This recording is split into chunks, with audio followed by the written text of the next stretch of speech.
ये जरा खोल दिया मैंने।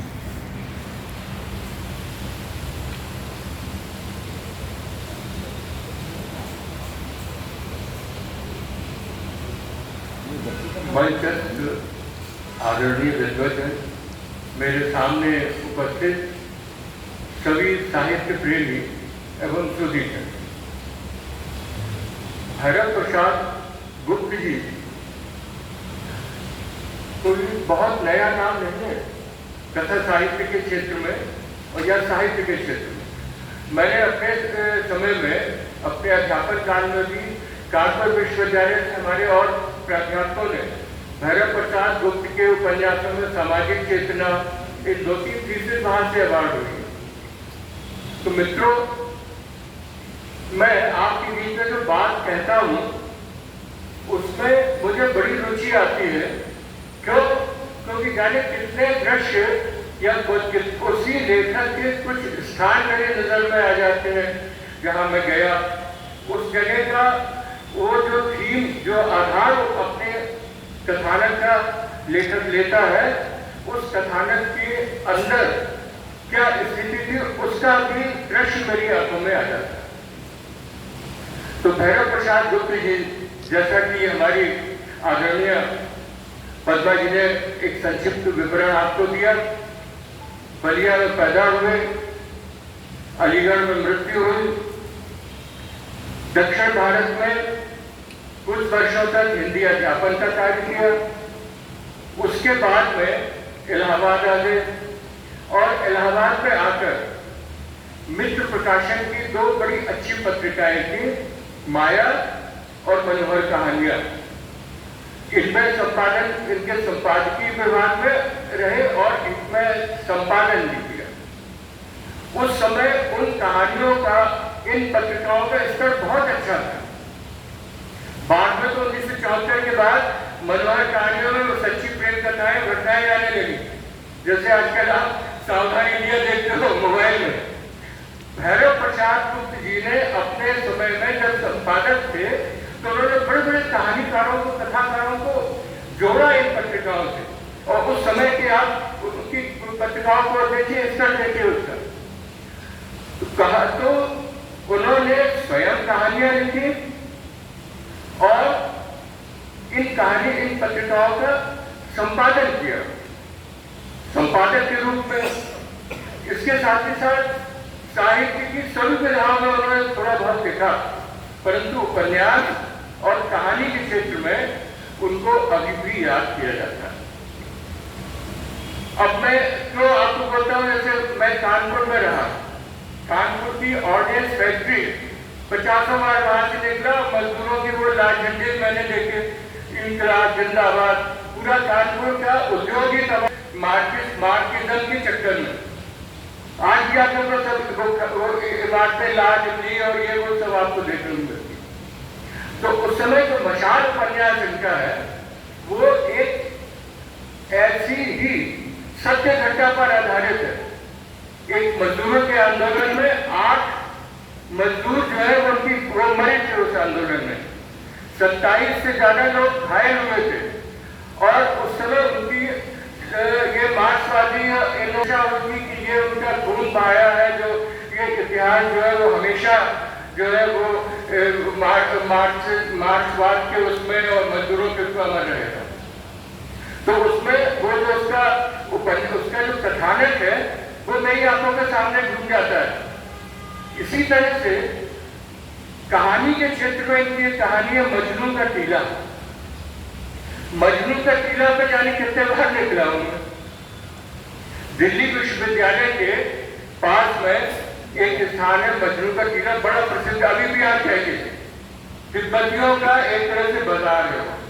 तिब्बती बहुत है, उनके कैफे हैं और थोड़ी दूर पर जाकर खत्म होता है तो एक मीनार बनी हुई है और उसके नीचे यमुना नदी बहती है। तो वहां पर दिल्ली विश्वविद्यालय को आज भी मजनू का टीला जो बड़ा प्रेम से जाना जाता है, दिल्ली विश्वविद्यालय के युवा छात्र छात्राएं वहां फ्रीली होके घूमते हैं। आराम से, कोई रोक नहीं है, आप जा रहे हैं, मित्र जा रहे हैं, आप धूम्रपान कर रहे हैं, आप कैफे में बैठे। तो उसमें जो मजनू की टीले में जो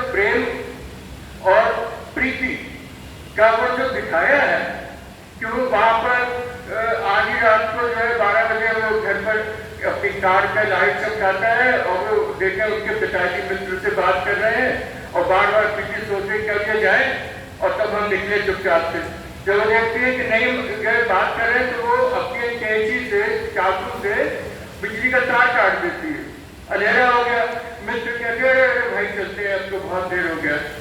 तो और वो तुरंत वहां बाहर जो इंतजार कर रहा है प्रेमी, उसका नाम भी प्रेम है, तुरंत वहां जाकर वो चली जाती है। तो अब प्रेम वहां पर उसी मजनू के टीले पर जाता है क्योंकि वहां पर स्वच्छंदता है, 12-12 1-1 बजे तक आज भी लोग वहां घूमते हैं। तो वहां पर जाकर वो बड़े बात कर रहे हैं, सब कर रहे हैं। उसी बीच में इनके पिताजी, इनके पिता और पिताजी के मित्र, ये दोनों एक मजनू बन जाता है और एक जो है कोई वो सूफी बन जाता है। प्रेम तो नहीं कहेंगे उसको, वो कहता है मैं जो हूँ वो उसका ईश्वर का बंदा हूँ। तो इस तरह से वो उसको चेस करते हैं और अंत में वो ये बताते हैं कि वो बातें करते हुए वो जो एक साधु व फकीर था वो इनको उस मजनू के टीले के पास ले जाता है कि देखो वो प्रेम करो तो ऐसे करो जैसे लैला और मजनू। तो वो पूछता भी है, देखो लैला तो काली थी, मजनू जो है गोरा था, पर मजनू ने लैला से प्रेम किया। अगर ऐसी काली लड़की लिखे तो उनको करो, तो कह रहा हम क्यों करेंगे, हमारी तो प्रीति जो है वो इतनी सुंदर है गोरी। तो ये भी हो रहा है कि वो वास्तविक प्रेम नहीं, उसके अंदर सौंदर्य के प्रति प्रेम है, सब है। अंत में उसी प्रीति का पिता मीनार के पीछे एक मजनू जैसा वेश बना के आता है, हाथ में कटार लिए हुए, खून से लाल रंग से उसने रंग लिया था। और वो प्रेम जो है एकदम डर जाता है और प्रीति का हाथ छोड़कर भागने को होता। प्रीति कहती है मैं प्रेम रुको रुको, पर उसको ये चिंता नहीं होता कि मैं जिससे प्रेम कर रहा हूँ ये प्रेमिका जो है इसका क्या होगा। ये तो उसके बाद में वो कहानी जो है अंत में फिर उसके घर पे आ जाती है। सुबह जब प्रीति उठती है तो उसका पिता ऐसे पूछता, रात को मैंने एक सपना देखा, मेरी लड़की का हाथ पकड़ के कोई ले गया और ये हुआ वो हुआ। और बाद में जो है अब प्रीति के दिमाग में आके वो कहता पिताजी उसकी बात मत करिए। उसको लगा कि पिता ने सही समय पे हमारी पूरी आगे की जिंदगी को बचा दिया। ये प्रेम क्या मुझे प्रेम करता जो जरा सा वो भूत के डर से या मजनू की आत्मा के डर से छोड़ के भाग गया। तो इस तरह से दो तरह से आपको भैरव प्रसाद जी गुप्त नजर आएंगे। एक तरफ तो मशाल पढ़ेंगे तो आपको मार्क्सवाद और उसी मार्क्सवाद के चित्र इन्होंने बहुत अनुवाद किया, लेनिन के साहित्य का अनुवाद किया। इन्होंने माँ जो उपन्यास है उसका लियोनार्डो माँ उपन्यास से बहुत उसका हिंदी अनुवाद किया। तो इस तरह से भैरव प्रसाद गुप्त जी का एक और तो आपको मार्क्सवाद मिलेगा।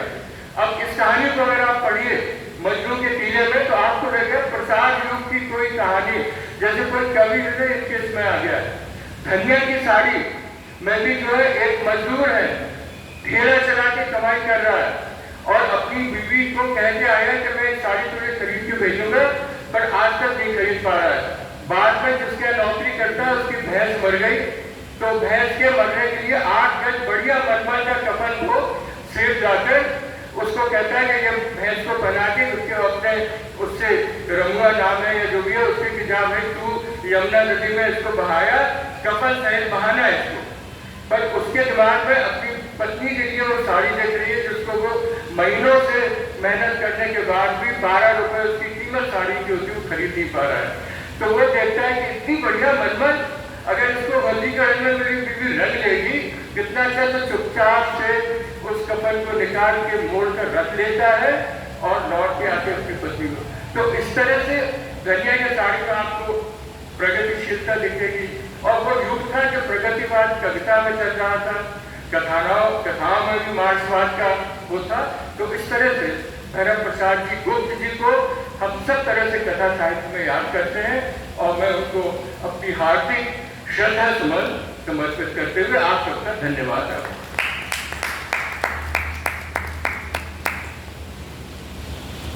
मज़ा आ गया सब आज सभी के यहाँ। सक्सेना जी ने ढेर सारी बातें उनके संबंध में कही और